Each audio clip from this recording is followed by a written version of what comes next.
নমস্কাৰ ছাত্ৰ ছাত্ৰীসকল বৰ্গ আৰু বৰ্গসংখ্যাৰ আজি দ্বিতীয়টো পাৰ্ট আজিৰ ক্লাছত আমি আলোচনা কৰিম বৰ্গমূল কেনেদৰে উলিয়ায় আগৰ ক্লাছত আমি বৰ্গসংখ্যা কেনেকৈ উলিয়ায় তাৰ ওপৰত এটা ভিডিঅ' বনাইছোঁ যদি তোমালোকে চোৱা নাই চাবা ডেছক্ৰিপশ্যনত লিংকটো দিয়া আছে তেতিয়া আমি আজিৰ ক্লাছলৈ আগবাঢ়ো মই যোৱাটো ক্লাছতে কৈছিলোঁ বৰ্গসংখ্যা কি আছিল যদি একেটা সংখ্যাকে আমি সেই সংখ্যাটোৰে পূৰণ কৰোঁ তেতিয়া যিটো এনচাৰ আমি পাওঁ সেইটো আছিল আমাৰ বৰ্গসংখ্যা এইটো ইয়াত 2 পূৰণ 2 4 4টো আমাৰ বৰ্গসংখ্যা এতিয়া যদি মোক সোধে বৰ্গমূল কি তো এই 4ৰ বৰ্গমূল কি হ'ব 2 1ৰ বৰ্গমূল কি হ'ব 1 অৰ্থাৎ যি দুটা সংখ্যা পূৰণ কৰি আমি এটা বৰ্গসংখ্যা উলিয়াইছিলো সেই সংখ্যাটোকে বৰ্গসংখ্যাটোৰ বৰ্গমূল বোলে তো এইটো হ'ব আমাৰ বৰ্গমূল অৰ্থাৎ 5 পূৰণ 5 সমান 25 এইটো হৈছে আমাৰ বৰ্গসংখ্যা আৰু উলুটাকে যদি আমি আহো 25ৰ পৰা তেতিয়া যি সংখ্যা আমি পূৰণ কৰিব লাগে সেই সংখ্যাটোক ক'ব আমাৰ বৰ্গমূল এতিয়া মনত ৰাখিবা প্ৰত্যেক সংখ্যাৰে একোটা বৰ্গমূল থাকে এতিয়া আমি পাইছো 25ৰ বৰ্গমূল আমাৰ কি হ'ব 5 হ'ব 9ৰ বৰ্গমূল কি হ'ব 3 হ'ব 16ৰ বৰ্গমূল কি হ'ব 4 হ'ব কাৰণ 4 × 4 16 হয় যদি আমি 23ৰ বৰ্গমূল উলিয়াব লাগে তেতিয়া কি পাম চোৱা 5ৰ বৰ্গসংখ্যা 25 4ৰ বৰ্গসংখ্যা 16 গতিকে 16 আৰু 25ৰ মাজতে আমাৰ কি আছে 23টো আছে 4 আৰু 5ৰ মাজতো বেলেগ স্বাভাৱিক সংখ্যা নাথাকে গতিকে 23ৰ বৰ্গমূলটো আমাৰ 4 দশমিক কিবা কিবি হ'ব ইয়াত আমি ইয়াৰ বৰ্গমূল কেনেকৈ উলিয়াই সেইটো দেখুৱাই দিম কিন্তু চাবা এতিয়া 23ৰ যেতিয়া আমি বৰ্গমূল উলিয়াব লাগে আমি 4 দশমিক পাইছো অৰ্থাৎ দশমিক পাইছো মানে কি এইটো এটা পৰিমেয় সংখ্যা হৈ গ'ল অখণ্ড সংখ্যা নহয় গতিকে 23টোক আমি কি নিখুঁত বৰ্গসংখ্যা বুলি ক'ব নোৱাৰো কিন্তু 25টো যেহেতু আমি কি বৰ্গমূলটো এটা অখণ্ড সংখ্যা 5 এটা অখণ্ড সংখ্যা পাইছো অখণ্ড সংখ্যা বা স্বাভাৱিক সংখ্যা যদি আমাৰ ধনাত্মক হয় তেতিয়া আমি স্বাভাৱিক সংখ্যাটো ক'ব পাৰো কিন্তু কেতিয়াবা আমাৰ বৰ্গমূল ঋণাত্মক হয় কেতিয়াবা নহয় প্ৰত্যেক বৰ্গসংখ্যাৰে দুটা বৰ্গমূল থাকে এটা ধনাত্মক এটা ঋণাত্মক তো গতিকে আমি এইটো অখণ্ড সংখ্যা বুলি ক'ম যদি আমি কোনোবা এটা সংখ্যাৰ বৰ্গমূলটো এটা অখণ্ড সংখ্যা পাওঁ তেতিয়া সেই সংখ্যাটোক আমাৰ নিখুঁত বৰ্গ বুলি কোৱা হয় এটা সংখ্যা যাৰ বৰ্গমূলটো অখণ্ড সংখ্যা সেইটো ধনাত্মক হ'ব পাৰে ঋণাত্মক হ'ব পাৰে তাক নিখুঁত বৰ্গ বোলে নিশ্চয় এইখিনি বুজি পাইছা তোমালোকে এতিয়া মই ক'লোৱে যিকোনো বৰ্গ সংখ্যাৰ দুটা বৰ্গমূল থাকিব পাৰে এটা 25ৰ বৰ্গমূল হ'ব পাৰে +5 বা -5 কেনেকৈ 5 × 5 = 25 -5 × -5 ইকুৱেল কি হ'ব মাইনাছে মাইনাছে আমাৰ প্লাছে হ'ব 5 × 5 25 তো দুটা বৰ্গমূল আমাৰ থাকিব পাৰে যিকোনো সংখ্যাৰে কিন্তু দুয়োটা বৰ্গমূল আমাৰ একে সময়তে থাকিব নোৱাৰে হয়তো এটা সময়ত 5 হ'ব নহলে এটা সময়ত -5 হ'ব লাগিব গতিকে 25ৰ বৰ্গমূল এতিয়া এনে আমি আৰু +5 -5 এনেকৈ লিখিব নোৱাৰো বৰ্গমূল উলিয়াৰ কাৰণে এডাল বৰ্গমূলৰ চিন থাকে আমাৰ তো এইপাৰ হৈছে বৰ্গমূলৰ চিন এই চিনডাল থাকিলে আমি বুজি পাব লাগিব যে আমাক বৰ্গমূল উলিয়াব দিছে তো 25ৰ বৰ্গমূল আমি কি বুলি লিখিম +-5 মানে +5 হ'ব পাৰে -5 হ'ব পাৰে এতিয়া তোমালোকে দেখিছা -5ৰ বৰ্গসংখ্যা কি হৈছে 25টো কি এটা ধনাত্মক সংখ্যা তো মনত ৰাখিবা বৰ্গ সংখ্যাবোৰ বৰ্গমূল আমাৰ ঋণাত্মক ধনাত্মক দুয়োটা হ'ব পাৰে কিন্তু বৰ্গ সংখ্যাবোৰ সদায় ধনাত্মক হ'ব লাগিব আমাৰ বৰ্গ সংখ্যা কেতিয়াও ঋণাত্মক হ'ব নোৱাৰে যদি এনেকৈ আমাৰ কিবা সংখ্যা দিয়া থাকে যদি -25 দিয়া থাকে এইটোৰ বৰ্গমূল উলিয়াব দিছে তেতিয়া আমি ইয়াক উলিয়াব নোৱাৰো ই বাস্তৱ মান নহয় ঋণাত্মক সংখ্যাৰ বৰ্গমূল উলিয়াব নোৱাৰি সদায় ধনাত্মক সংখ্যাৰে বৰ্গমূল উলিয়াব পাৰি কিন্তু বৰ্গমূলটো আমাৰ ঋণাত্মক বা ধনাত্মক যিকোনো হ'ব পাৰে কিন্তু যদি আমাক এনেকৈ দিয়া থাকে বৰ্গমূলৰ চিন দিয়া আছে -25 দিয়া আছে আৰু এইটোৰ ভিতৰত স্কুৱেৰ দিয়া আছে তো এনেকৈ দিয়া থাকিলে আমি কিন্তু ইয়াৰ বৰ্গমূল উলিয়াব পাৰিম কাৰণ স্কুৱেৰ আছে মানে কি মাইনাছ চিন দুইডাল পূৰণ হৈ আছে কাৰণ -25 স্কুৱেৰ মানে কি হ'ব -25 × -25 তো মাইনাছে মাইনাছে আমাৰ কি হৈ যাব প্লাছ হৈ যাব আৰু 25 × 25 কি হ'ব 625 তো এইখিনিৰ ভিতৰত আমাৰ মান কি হ'ব 625 তো 625ৰ বৰ্গমূল আমি কি পাৰো 25 বা -25 তো প্লাছ মাইনাছ কি হ'ব আমাৰ 25 নিশ্চয় বুজি পাইছা এতিয়া বৰ্গমূল কেনে কেনে পদ্ধতিৰে উলিয়াব পাৰি আমি সেই বিষয়ে চাম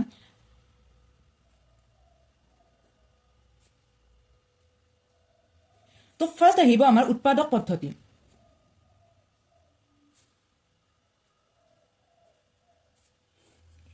ধৰি লোৱা প্ৰথমে আমি এটা সৰু সংখ্যাই লওঁ ধৰি লোৱা আমাক ইয়াত দিয়া আছে 64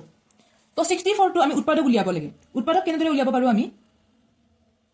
64 যেহেতু এককৰ ঘৰত আমাৰ কি আছে যুগ্ম সংখ্যা আছে গতিকে 2 ৰে যাব আৰু 2 ৰে যাব আমাৰ আৰু 2 ৰে যাব তো আমি শেষত 2 পাম। তো আমি কেইটা 2 পালো ইয়াত 1 2 3 4 5 6।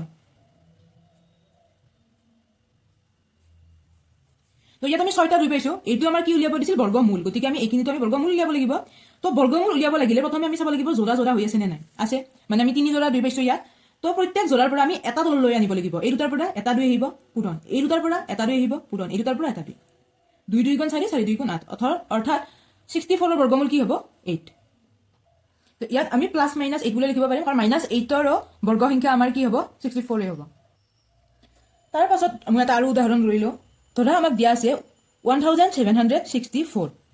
তো আমি কি কৰিম, ইয়াৰ উৎপাদকটো আমি চাই ল'ম। যিহেতু আমাৰ এককত যুগ্ম সংখ্যা আছে 2ৰে যাব আৰু 2ৰে যাব, হৰণটো কৰি দিয়া নাই বাৰু, এইখিনি তোমালোকে নিশ্চয় জানিবাই।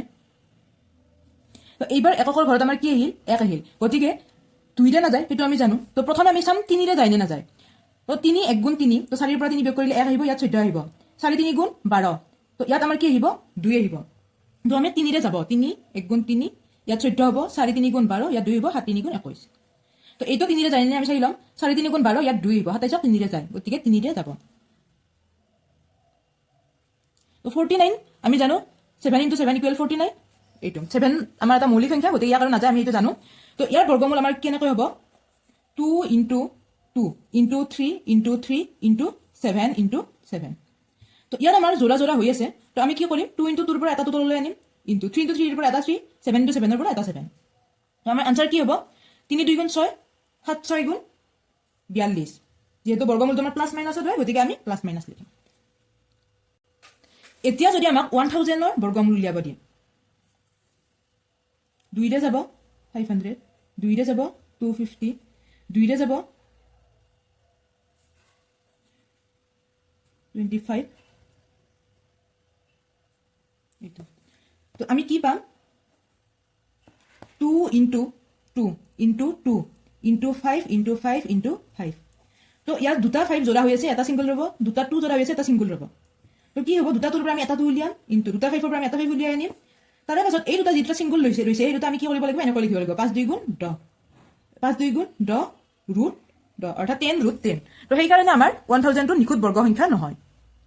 এইবাৰ আমি দ্বিতীয় পদ্ধতিটো চাম বৰ্গমূল উলিওৱাৰ, হৰণ পদ্ধতিৰে বৰ্গমূল।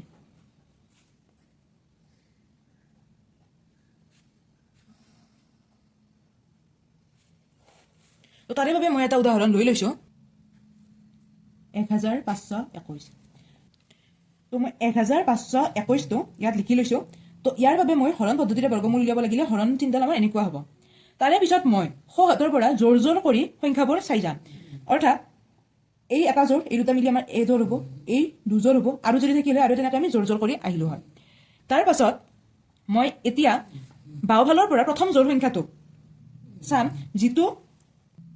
সংখ্যা আছে, অৰ্থাৎ আমাৰ ইয়াত 15 আছে। তো ইয়াত আমি এনেকুৱা এটা সংখ্যাৰে হৰণ কৰিম, অৰ্থাৎ ইয়াত ভাজক এনেকুৱা এটা সংখ্যা হ'ব যিটো সংখ্যা বৰ্গ সংখ্যাটো 15তকৈ সৰু বৰ্গ সংখ্যাটো হ'ব। অৰ্থাৎ আমি যদি 1 1 গুণ চাওঁ, তেতিয়া আমি 1 পাম, 2 2 গুণ চালে আমি 4 পাম, 3 3 গুণ 9, 4 4 গুণ 16। তো 16 হ'লে আমাৰ 15তকৈ ডাঙৰ হৈ যাব, গতিকে আমি তাতকৈ সৰুটো চাব লাগিব, অৰ্থাৎ 9টো চাম। তো আমি ইয়াত কি দিম 3 3 গুণ, মনত ৰাখিবা ইয়াত আমি যিটো সংখ্যা দিওঁ ওপৰতো সেইটোৱে হয়, অৰ্থাৎ ইয়াতকৈ সৰু বা ইয়াৰ ওচৰত বা ইয়াৰ সমান যিটো বৰ্গমূল আমি পাম সেই বৰ্গমূলটো আমি ইয়াত দিব লাগিব। 4 4 গুণ কিয় নহ'ল, 4 4 গুণ 16, 15তকৈ ডাঙৰ হৈ যায়, সেইকাৰণে আমি 3 3 গুণ দিছোঁ, 3 3 গুণ 9, 15ৰ পৰা 9 গ'লে আমাৰ থাকে 6। তাৰে পিছত আমি নৰ্মেল হৰণত কি কৰোঁ, এটা সংখ্যা তললৈ লৈ আহোঁ, কিন্তু বৰ্গমূলৰ ক্ষেত্ৰত আমি গোটেই যোৰাটোৱে তললৈ লৈ আহিম। তাৰে পিছত আমি ইয়াত যিটো ভাজক লিখিম সেইটো হ'ব, ইয়াত আমি ভাজক লিখিছিলোঁ 3, ভাগফল লিখিছিলোঁ 3, তো 3 3 কি হয় 6, তো ইয়াত লিখিম আমি 6, মানে আমি ওপৰৰ ভাজক আৰু ভাগফলটো যোগ কৰি দিব লাগিব। তো আমি 6 পালোঁ। তাৰে পাছত ইয়াৰ কাষত এনেকুৱা এটা সংখ্যা লিখিব লাগিব যিটো সংখ্যা সেই একে সংখ্যাৰে পূৰণ কৰিলে আমি 621 পাম। আৰু যদি 621 নাপাওঁ, তেতিয়া এই 1521টো আমি নিখুঁত বৰ্গ সংখ্যা বুলি ক'ব নোৱাৰোঁ, আৰু যদি আমি ইয়াত 621টোৱে পাওঁ, তেতিয়া আমি ইয়াত নিখুঁত বৰ্গ বুলি ক'ম। তো আমি 6 লিখি লৈছোঁ ইয়াত। তো ইয়াৰ কাষত এতিয়া কি আমি সংখ্যা লিখিম, এনেকুৱা এটা সংখ্যা লিখিব লাগিব যাক সেই সংখ্যাটোৰে পূৰণ কৰিলে আমি কি পাব লাগিব, এককৰ ঘৰত 1 পাব লাগিব। গতিকে একক একেৰে আমি পূৰণ কৰিলে কি পাম, 61 পাম। এককৰ ঘৰত 1 পাইছোঁ, কিন্তু এইটোতো 61 নহয়। তো সেনেকৈ যদি আমি ইয়াত 62 কৰোঁ, মানে 2 আমি পূৰণ কৰিছোঁ, 2 2 গুণ 4, 6 2 গুণ 12, তো এইটোতো নহ'বই। তো 3 3 গুণ 9, 4 4 গুণ 16, 5 5 গুণ 25, 6 6 গুণ 37, 7 7 গুণ 49, 8 8 গুণ 64, 9 9 গুণ 81 হয়, অৰ্থাৎ 81 হ'লে আমি এককত 1 পাব পাৰোঁ। তো আমি 9ৰে চাম, 9 9 গুণ 81 1 পালো হাতে গ'ল 8 9 6 গুণ 54 54 নে 8 আমাৰ কিমান হ'ব 62 পালো আমি 621 তো ইয়াত আমাৰ কি আহিব 9 9 গুণ আমি কি পাম 621 আমাৰ ইয়াত ৰ'ব বাকি শূন্য যদি বাকি শূন্য থাকে তেন্তে আমাৰ কি হ'ব 1521 টো আমাৰ কি নিখুঁত বৰ্গ হয় আৰু ইয়াৰ বৰ্গমূল উলিয়ালে আমি কি পাম 39 প্লাস মাইনাস 39 হ'ব আমাৰ এতিয়া আমি আৰু এটা সংখ্যা লৈ লওঁ ধৰিলে এইটো সংখ্যা হ'ব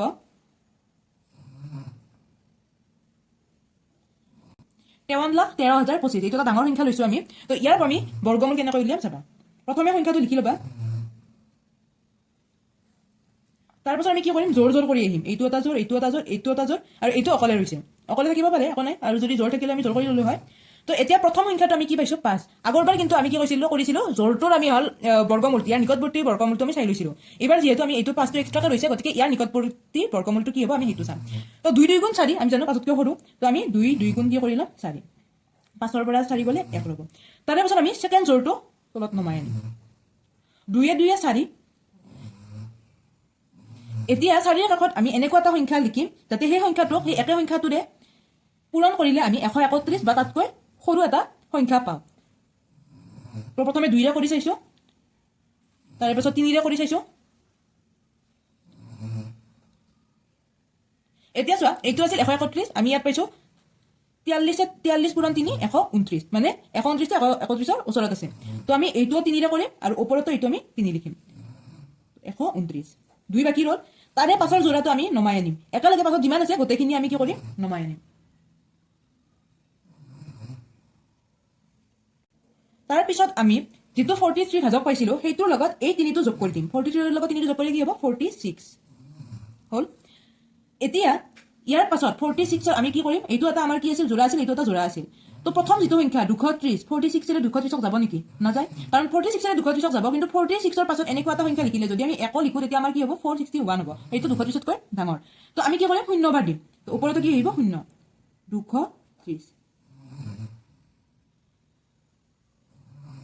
সৰি তাৰ পিছত আমাৰ গোটেই সংখ্যাটো কি আছে 23025 আৰু ইয়াত আমি 460 অৰ্থাৎ 460 পাইছো তো 460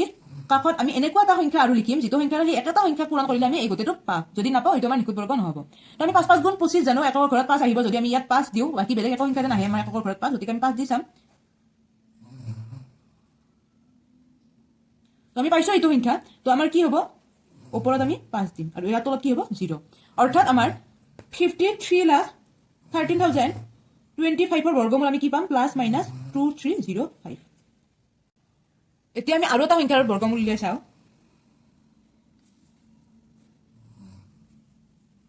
ইয়াত আমি জোৰ জোৰ কৰি লৈছো 4টো সৰি দে ইয়াত আমি জোৰ জোৰ কৰি লৈছো 4টো অকলে ৰৈ গৈছে গতিকে ইয়াত কি হ'ব 2 2 গুণ 4 আমি জানো গতিকে এইবাৰ আমাৰ গোটে 16 টো আমি তলত নমাই আনিছো 2 2 4 তো 4 লগত এনেকুৱা কি সংখ্যা লিখিলে আমি 16 পাম যদি আমি 1 কৰি দিও তেতিয়া আমাৰ কি হৈ যাব 41 হৈ যাব গতিকে ইয়াত আমাৰ 1 হ'ব নোৱাৰে গতিকে আমি কি দিম শূন্য তো ইয়াত আমি শূন্য দিলো ওপৰত তাৰে পাছত আমি কি কৰিম গোটে 16 টোৱে নমাই আনিম আনিছো তাৰে পাছত এতিয়া এনেকুৱা কি সংখ্যা হলে আমাৰ 1616 হ'ব পাৰে 2 2 গুণ 4 3 3 গুণ 9 4 4 গুণ 16 এবাৰ আমি 4 দি চাম 4 4 গুণ 16 হাতে 1 যাব 4 0 গুণ 0 1 4 4 গুণ 16 তো আমি 4 দিলে হ'ব এইটো তো ইয়াত আমি কি দিম 4 দিম বাকি শূন্য ৰৈছে এইটো আমাৰ কি হ'ব নিখুঁত বৰ্গ হ'ব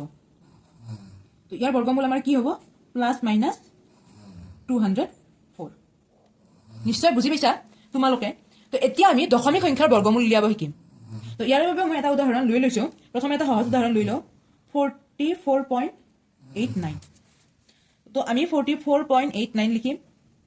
জোৰ জোৰ কৰি আহিম তো আমি 44 পাইছো ইয়াৰ নিকটৱৰ্তী বৰ্গমূলটো কি হ'ব আমি হেতু উলিয়াব লাগে তো 5 5 গুণ 25 6 6 গুণ 37 7 7 গুণ 49 তো আমাৰ কি হ'ব 6 6 গুণ 37 হ'ব 44 ৰ পৰা 36 গলে আমি 8 ইয়াত পইণ্ট আছে গতিকে আমি কি কৰিম ওপৰতে এটা পইণ্ট দি লম তাৰে পাছত 89 টো আমি তললৈ নমাই আনিম তাৰে পাছত 6 6 আমাৰ কি হ'ব 12 হ'ব 12 ৰ কাষত এনেকুৱা কি সংখ্যা আমি এটা দিম যেটো হলে আমি এই সংখ্যাটো পাব পাৰো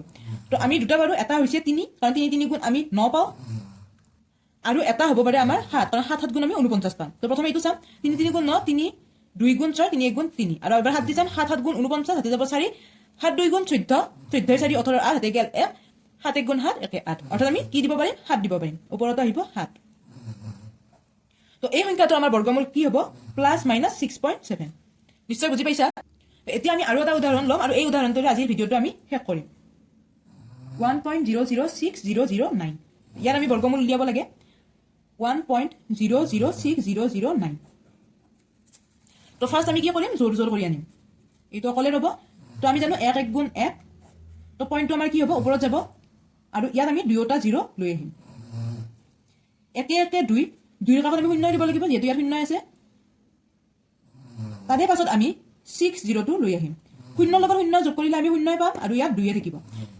তো ইয়াৰ এতিয়া আমাৰ 20ৰে 60 তো যাব কিন্তু 20ৰ কাষত এনেকুৱা কি সংখ্যা লিখিম যিটোৰে আমি 60 নিব আমি 60 আমি পূৰণ কৰিব পাৰিম যদি আমি 1 দিওঁ তেতিয়া দুখ একে হৈ যাব গতিকে আমি কি দিম 0 দিম আৰু ইয়াতো আমি এটা 0 দিম তাৰে পাছত আমি যিটো লাষ্টৰ জোৰ আছে অৰ্থাৎ 09 সেইটো তললৈ নমাই আনিম তো এতিয়া কি সংখ্যা লিখিলে দুখৰ কাষত কি সংখ্যা লিখিলে আমি এই সংখ্যাটো পাব পাৰো একটো আমি 3 লিখিলে পাব পাৰো কাৰণ 3 3 গুণ 9 আৰু একে আমি 7 লিখিলেও পাব পাৰো তো আমি চাই লওঁ 3 3 গুণ 9 0 0 3 গুণ 6 যেহেতু আমি এইটোতে পাইছো গতিকে আমি কি কৰিম 3 আৰু ওপৰত আহিব আমাৰ 3 6009 আমাৰ বাকি ৰ'ব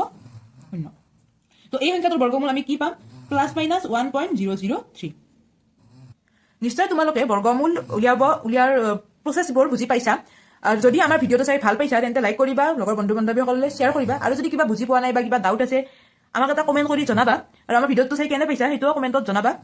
আৰু সময়মতে আমাৰ ভিডিঅ'বোৰ পাই থাকিবলৈ আমাৰ চেনেলটো ছাবস্ক্ৰাইব কৰি থৈ দিবা আজিৰ ভিডিঅ'টো শেষলৈ চোৱাৰ বাবে ধন্যবাদ আৰু এটা নতুন ভিডিঅ'লৈ আমি অতি সোনকালে আহি আছো বাই বাই